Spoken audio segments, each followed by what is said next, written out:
أعوذ بالله من الشيطان الرجيم بسم الله الرحمن الرحيم السلام علیکم ورحمۃ اللہ وبرکاتہ۔ محترم ناظرین اکرام، میں اللہ تبارک و تعالیٰ سے دعا گو ہوں کہ تمام ناظرین اکرام خیر و عافیت سے ہوں گے اور خوشحال زندگی بسر کر رہے ہوں گے۔ محترم ناظرین اکرام، اگر آپ کسی بھی سفر کے لیے نکلیں، سفر بھی لمبا ہو،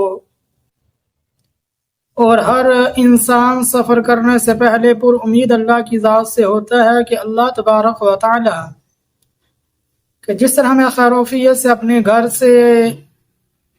سفر کے لیے نکل رہا ہوں، سفر برون ملک کا ہو یا اپنے ہی ملک میں کسی بھی شہر کا ہو، تو سفر پر نکلنے سے پہلے ہر شخص کے دل میں یہ بات ہوتی ہے کہ انشاءاللہ العزیز جس طرح میں اب خیر و عافیت سے ہوں تو اسی طرح سفر کر کے خیر و عافیت سے اپنے گھر لوٹوں گا اور خیر و عافیت سے اپنے اہل خانہ سے آ کر ملوں گا، ملاقات ہوگی۔ یہ تو امید رکھ کر ہر مسلمان گھر سے نکلتا ہے۔ تو محترم ناظرین اکرام، اگر آپ چاہتے ہیں کہ کسی بھی سفر کے لیے نکلیں اور گھر خیر و عافیت سے واپس آئیں تو ایک بہت ہی پیارا وظیفہ میں آپ کو بتاتا ہوں۔ فرمایا ایسا سفر جو حج کے لیے ہو، ایسا سفر جو عمرے کے لیے ہو، ایسا سفر جو مقدس مقامات کی زیارت کے لیے ہو، مسجد حرام کی زیارت کے لیے ہو اور مسجد نبوی کی زیارت کے لیے ہو، مکہ المکرمہ کی زیارت کے لیے ہوں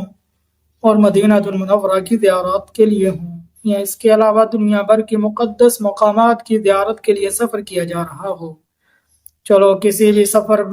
پر نکلنے سے پہلے اور سفر کے دوران جتنے دن سفر میں رہیں تو ایک اللہ تبارک و تعالیٰ کا صفات نام اسم اعظم ایسا ہے کہ اس کے پڑھنے سے انشاءاللہ العزیز آپ خیر و عافیت سے اپنے گھر واپس لوٹ کر آئیں گے۔ چلائیے محترم ناظرین اکرام، وہ مبارک مجرب مفید عمل کیا ہے، وہ مبارک وظیفہ کیا ہے، وہ مبارک نام اللہ تبارک و تعالیٰ کا کون سا ہے جس کو پڑھنے سے مسافر اپنے گھر خیر و عافیت سے واپس لوٹے گا؟ تو محترم ناظرین اکرام، النافع جل جلالہ، یہ اللہ تبارک و تعالیٰ کا صفات نام اسم اعظم ہے۔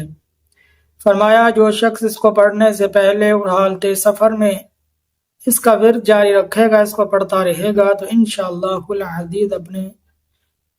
مقصد کو، جس مقصد کے لیے گیا اس مقصد میں کامیاب ہو کر اس مقصد کو پورا کر کے انشاءاللہ العزیز اپنے مقام کی طرف خیر و عافیت سے لوٹے گا، جو النافع جل جلالہ کو کثرت سے پڑھے گا۔ تو محترم ناظرین اکرام، ہم اللہ تبارک و تعالیٰ کے صفات نام کے اوپر ویڈیو بناتے ہیں، ان کے خواص اور برکات انوارات پر ویڈیو بناتے ہیں۔ آپ بتائیے کہ اللہ تبارک و تعالیٰ کے صفات نام کے جو خواص ہیں، ان کے انوارات اور برکات سے آپ کو کتنا فائدہ ہوا۔ جو میری ویڈیو دیکھتے ہیں آپ ضرور بتائیں کہ جو ورد میں نے اللہ تبارک و تعالیٰ کے صفات نام اسم اعظم کے بتائے تو آپ نے ان سے کیا کیا فائدہ اٹھایا، کتنا فائدہ آپ نے اٹھایا، ضرور بتائیے گا۔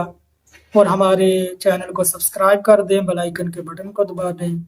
اور ثواب کی نیت سے ہماری اس ویڈیو کو زیادہ سے زیادہ مسلمانوں کے پاس بھیج دیں اور ہماری اس ویڈیو کو زیادہ سے زیادہ شیئر بھی کر دیں۔ السلام علیکم ورحمۃ اللہ وبرکاتہ۔